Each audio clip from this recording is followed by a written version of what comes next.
Sujit sent me a message where he wanted to know about personal net worth statements. Hey there, it's David C. Barnett, and you're tuned into Small Business and Deal Making, where we discuss buying, selling, and running privately owned businesses while managing risk.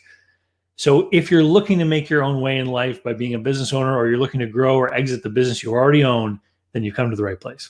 So, I got this comment from Sujit, who was watching the video I made about business brokers' commissions. Which was called, "Hey, Mr. Broker, can you share a paycheck with me?" Sujit sent me this question about personal net worth statements. And he says, a personal statement of affairs or a personal net worth statement is part of the conversation that you always have with a lender when you're going to be making a business loan. And he asks, are there certain things that you can do to make your net worth statement look better for the banker, right? And so here are some of the things that he suggests. If you lease versus own things, does it make a difference?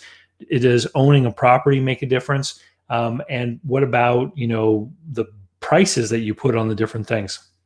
So for those of you who don't know, a personal net worth statement or a personal statement of affairs is basically a balance sheet for you as a person, where you list out all of your assets and your liabilities. And if the assets are greater than the liabilities, then you have a positive personal net worth. If you owe more than your assets are worth, then you have a negative personal net worth.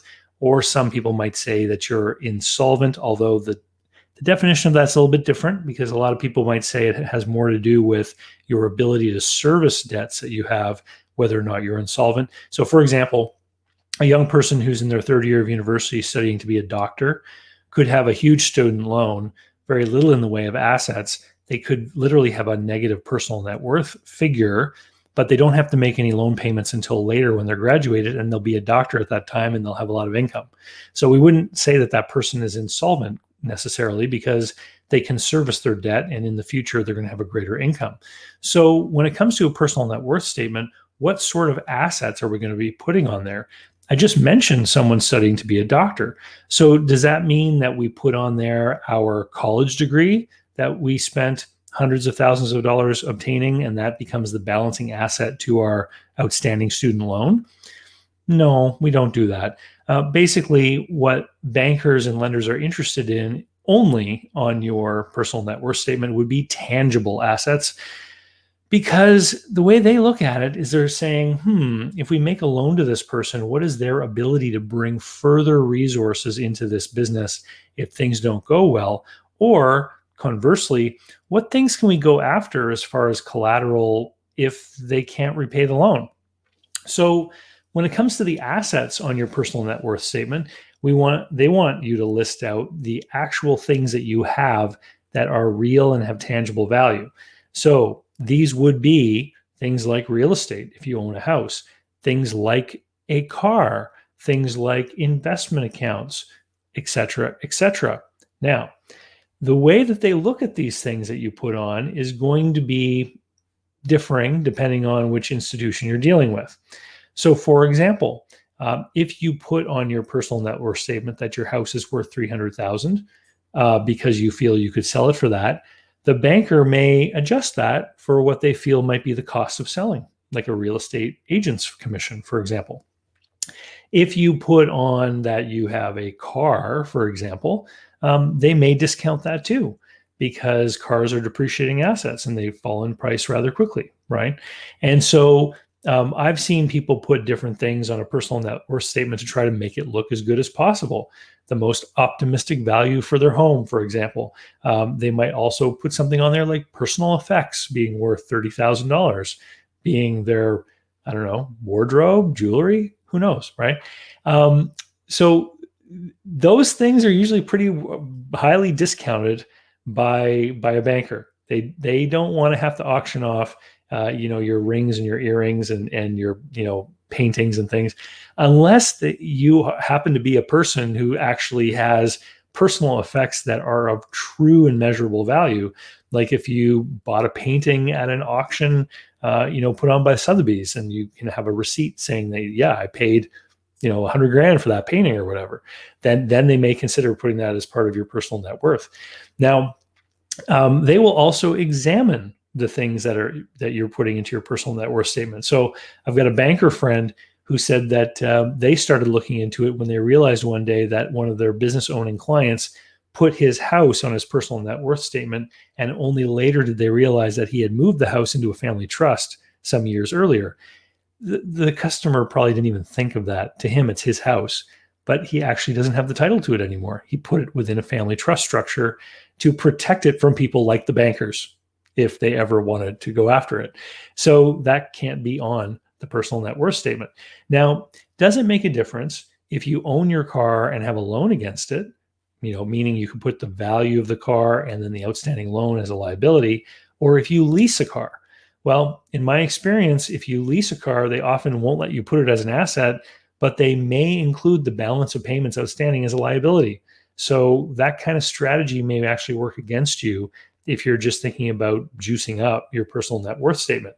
In fact, probably the most reliable way to boost your personal net worth when it comes to cars is to do what we instinctively know makes the most sense, which is to buy a used car that's pretty much already depreciated and pay cash for it so we have no debt. And that truly becomes a free and clear asset. Cars in general, though, just aren't really good assets.